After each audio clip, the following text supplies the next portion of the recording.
கல்கோட்டியா university மோடியோட ஆர்எஸ்எஸோட பிஜேபியோட ஒரு விஷனை என்னெல்லாம் அந்த ஸ்டூடெண்ட்ஸை எப்படிலாம் தயாரிக்கணுமோ அப்படி ஆட்டு மந்தைகளாக அடிமைகளாக சங்கிகளாக அததான் சங்கிகளாக உருவாக்குவதற்கான உண்டான ஒரு யூனிவர்சிட்டியா தான் நம்ம பார்த்துக்கிட முடியும். நமக்குலாம் நல்லாவே தெரியும் எப்ஸ்டீன் ஃபைல் எவ்வளோ ஒரு மோசமான ஒரு சிறுமிகளை வைத்து உலக பறக்கணர்கள்லாம் எப்படிலாம் எவ்வளவு வக்கரமா நடந்து கொண்டாங்கன்னு தெரியும்.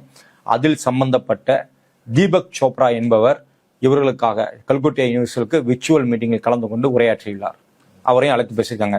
கல்கோட்டியா யூனிவர்சிட்டியில் காலடி வச்சதெல்லாம் யாருன்னு பார்த்தீங்கன்னா அதே எப்ஸ்டீன் ஃபைலில் பேர் அடி வாங்குற மோடி, தீபக் சோப்ரா, யோகி ஆதித்யநாத், அதாவது கலவரம் செஞ்சே வந்து வாழ்க்கையை கொண்டு வந்தவர். இப்படி பிஜேபி சங்கிகள் எல்லாம் அது லிஸ்ட்ல இருக்கிறவங்க தான் அந்த எப்ஸ்டீன் ஃபைலையும் இருக்கிறாங்க. அவங்களெல்லாம் வச்சுதான் இவங்க வந்து என்ன சொல்றது இந்த யூனிவர்சிட்டியை பேச்சாளராகவும் எப்படி சொல்றது ஒரு கெஸ்டாகவும் கூப்பிட்டு இவங்க நடத்திட்டு இருந்துக்கிறாங்க. இதை விட அந்த கல்கோட்டியா யூனிவர்சிட்டிக்கு உதாரணம் வேற எதுவும் தேவையில்லை. இதை வந்து இப்படி வெறுமனே இந்த ஒரு யூனிவர்சிட்டி தான் இப்படி இருக்குது அப்படி நினைக்கிறேன்னா அப்படி இல்லை. மீன்ஸ் ஏன்னா எல்லா இடத்துலையும் வந்து ஆர்எஸ்எஸ் வந்து உள்ள பூந்துருக்குது. இந்த லாஸ்ட் வீக்ல தலித் ஸ்டூடெண்ட்ஸை பத்தி எஸ்சி/எஸ்டி ஸ்டூடெண்ட்ஸை ஜேஎன்யூட வைஸ் சான்சலர் என்ன சொல்றாங்க அப்படின்னா, விக்டிமா இருக்கிறது ஒரு போதை, அந்த போதை உணர்வுல இருக்கிறாங்க, விக்டிமா ஒரு போதையான உணர்வுல இருக்கிறாங்க எஸ்சி/எஸ்டி ஸ்டூடெண்ட்ஸ் அப்படிங்கிறாங்க.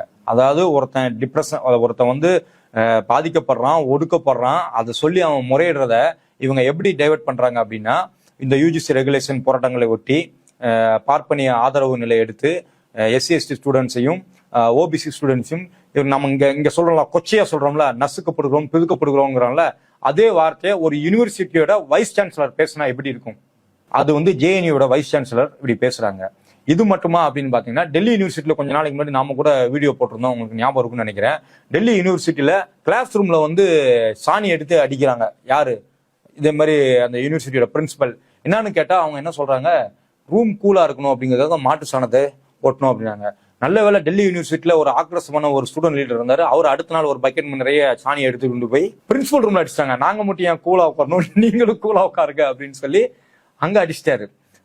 இது போக நமக்கே தெரியும் செத்து போன சமஸ்கிருத மொழிக்கு 7000 கோடி ஒதுக்கீடு பண்ணி கல்வியில. அது போக நீங்க சொன்ன மாதிரி மாட்டு மூத்திரம், மாட்டு சாணம், இதுக்கெல்லாம் வந்து ரிசர்ச்சுக்காக பணத்தை ஒதுக்குறது முழுக்க ஆர்எஸ்எஸ் மயமாக்க தானே. ஒரு கல்வியை குறித்து ஒரு அடுத்து என்ன அப்படிங்கிறது, ஏஐ அப்படிங்கிறது ஒரு அடுத்த கட்ட பாய்ச்சல். அந்த பாய்ச்சல்ல வந்து சைனா மேல போயிட்டு இருக்குது, அமெரிக்கா ஒரு பக்கம் போயிட்டு ரியலா போயிட்டு இருக்காங்க, இவங்க நாடகம் போட்டுட்டு இருக்காங்க. இவங்க அது எதுவுமே போகவும் இல்லை. ஏற்கனவே 10 வருஷம் பின்னாடி இருக்கிறோம்.